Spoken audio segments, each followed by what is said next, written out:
भाषेच्या या उपगटामध्ये महत्त्वाचे सदस्य होते विजय कदम। इंग्रजी आणि हिंदी ही दुसरी भाषा पहिल्या वर्गापासून ते 12वी पर्यंत सक्तीची करण्यात यावी, उपनेते त्यांनी केलेली शिफारस आहे। 14 सप्टेंबर 2021 ला या समितीने उद्धव ठाकरे साहेबांना 101 पानाचा अहवाल सादर केला। त्याचं जे DGIPRचं ट्विट आहे तेही माझ्याकडे आहे, हे आपण सगळे बघू शकता। तो अहवाल स्वीकारताना उद्धवजी दिसतायत, बरेच लोक दिसतायत, माननीय संपादकही उपस्थित होते आणि हा ट्विट त्या ठिकाणी करण्यात आलेला आहे। ते त्या संदर्भात त्यांचं वाक्य की याची लगेच आम्ही अंमलबजावणी करणार वगैरे ते सगळं हे प्रेसमध्ये त्यावेळी आलेलं आहे। आणि मग आपण जर बघितलं तर 15 सप्टेंबर 2021 च्या या बातम्या वगैरे आहेत, मी आता त्याच्यामध्ये जात नाही। आता या अहवालात काय म्हटलेलं आहे, या सर्व तज्ञांनी काय म्हटलेलं आहे, तर या अहवालाच्या 8व्या प्रकरणामध्ये भाषेचा विषय आलेला आहे, पृष्ठ क्रमांक 56। आता पृष्ठ क्रमांक 56 वर अहवालामध्ये जो काही या ठिकाणी शिफारस त्यांनी केलेली आहे त्याच्याकरता एक उपगट तयार करण्यात आला होता आणि त्या उपगटामध्ये कोण होते? भाषेच्या उपगटामध्ये डॉक्टर सुखदेव थोरात, नागनाथ कोतापल्ले, अजून काही सदस्य होते, पण यात भाषेच्या या उपगटामध्ये महत्त्वाचे सदस्य होते विजय कदम। उबाठाचे उपनेते विजय कदम हे या उपगटाचे नेते होते किंवा यातले प्रमुख होते। आणि यांनी काय शिफारस केली आहे, तर यांनी शिफारस अशी केलेली आहे की मुद्दा क्रमांक 8.1 इंग्रजी आणि हिंदी भाषा ही दुसरी भाषा म्हणून पहिल्या वर्गापासून लागू करण्यात यावी। पहिली ते 12वी असे 12 वर्ष विद्यार्थी इंग्रजी शिकतील तर त्याला इंग्रजी भाषेची जाण येईल आणि आवश्यक पुस्तके वाचता येतील। अभियांत्रिकी, वैद्यकीय आणि अन्य तांत्रिक व्यावसायिक अभ्यासक्रमांसाठी ते सज्ज असतील। उच्च शिक्षण संस्थांमधून मराठी शिकवण्याला प्राधान्य द्यावेच लागेल, पण त्याच वेळी इंग्रजी आणि हिंदी ही दुसरी भाषा पहिल्या वर्गापासून ते 12वी पर्यंत सक्तीची करण्यात यावी। आवश्यकता भासत असेल तर महाविद्यालयीन शिक्षणाच्या 3 किंवा 4 चौथ्या वर्षाच्या पदवी अभ्यासक्रमामध्येही हिंदी सक्तीची करा। आता कोणी म्हटलंय, उद्धवजींनी तयार केलेल्या समितीमध्ये ज्यात उबाठा सेनेचे उपनेते हे सदस्य आहेत त्यांनी केलेली ही शिफारस आहे। आता आपण जर बघितलं तर 14 सप्टेंबर 2021 रोजी हा अहवाल सादर झाल्यानंतर तो मंत्रिमंडळापुढे आला आणि 7 जानेवारी 2022 ला त्याचं इतिवृत्त कायम झालं। आपल्याला पाहिजे असेल तर त्या इतिवृत्ताची कॉपी देखील मी दाखवतो। सही आपण ओळखतो उद्धवजींची, म्हणून मी तुम्हाला दाखवतो।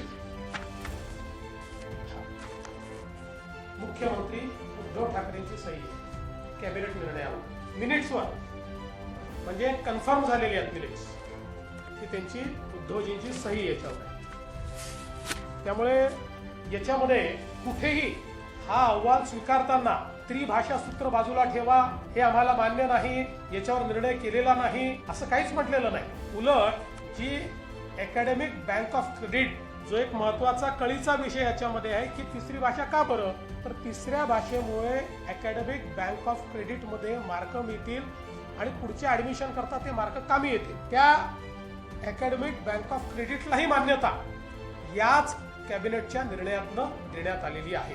आणि म्हणून आपण जर बघितलं तर या ठिकाणी माशेलकर समितीचा अहवाल आणि त्यावरचे निर्णय हे याकरता सांगतो, काही लोक म्हणतात आम्ही निर्णय घेतला नाही, आम्ही नुसता अहवाल स्वीकारला नाही।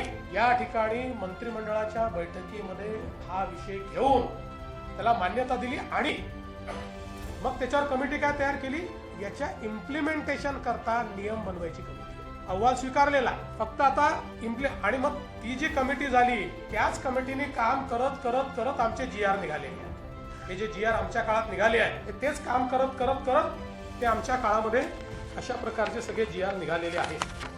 आणि म्हणून मला असं वाटतं की या संदर्भात आपण जर बघितलं असेल 16 एप्रिलला 2025 ला आम्ही पहिला GR काढला आणि त्या GR मध्ये आपण असं म्हटलं की मराठी ही सक्तीची आहे, दुसरी भाषा आपण इंग्रजी म्हटली, तिसरी भाषा आपण हिंदी म्हटली।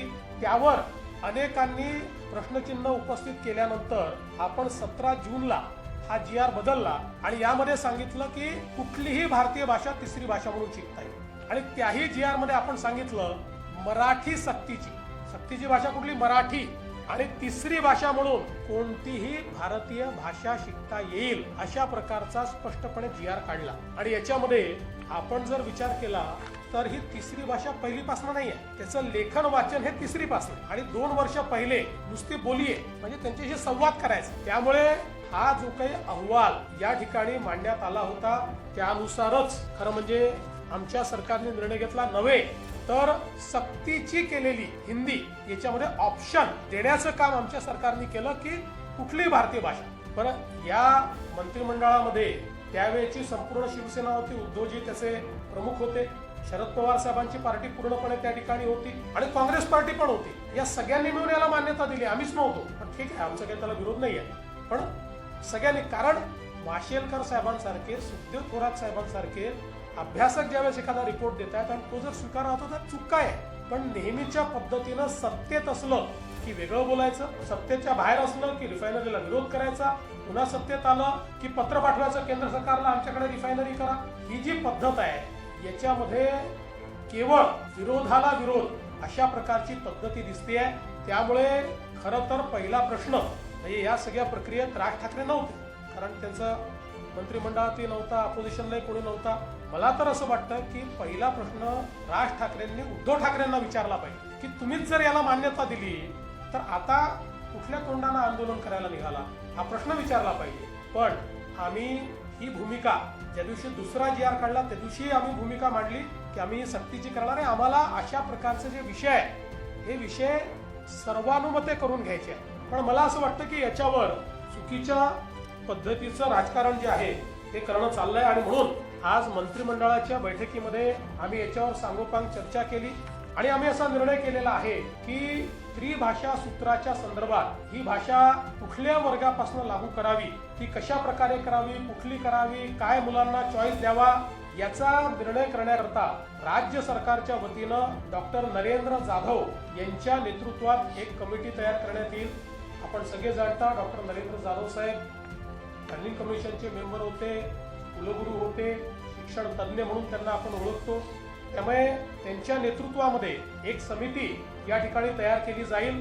त्यात काही सदस्य अजून असतील, त्यांची नावं लवकरच घोषित केली जातील. आणि या समितीचा रिपोर्ट आल्यानंतरच त्रिभाषा सूत्र त्या रिपोर्टच्या आधारावर या ठिकाणी लागू केलं जाईल. आणि म्हणून 16 एप्रिल 2025 आणि 17 जून 2025 हे दोन्ही शासन निर्णय आम्ही रद्द करण्याचा निर्णय घेतलेला आहे. हे दोन्ही शासन निर्णय या ठिकाणी रद्द आम्ही करतो आणि ही नव्याने समिती तयार करतो. ही समिती त्रिभाषा सूत्राच्या संदर्भातलं सगळं सूत्र माशेलकर कमिटीच्या अहवालाचा अभ्यास करेल. ज्या लोकांचं याच्यावर दुमत आहे त्यांचंही म्हणणं ऐकून घेईल आणि त्यानंतर आपल्या विद्यार्थ्यांच्या हिताचा काय निर्णय आहे तो निर्णय या कमिटीच्या माध्यमातून येईल आणि मग तो राज्य सरकार स्वीकारेल आणि त्यानुसार पुढची कारवाई केली जाईल. अशा प्रकारचा निर्णय आज आम्ही मंत्रिमंडळामध्ये घेतलेला आहे.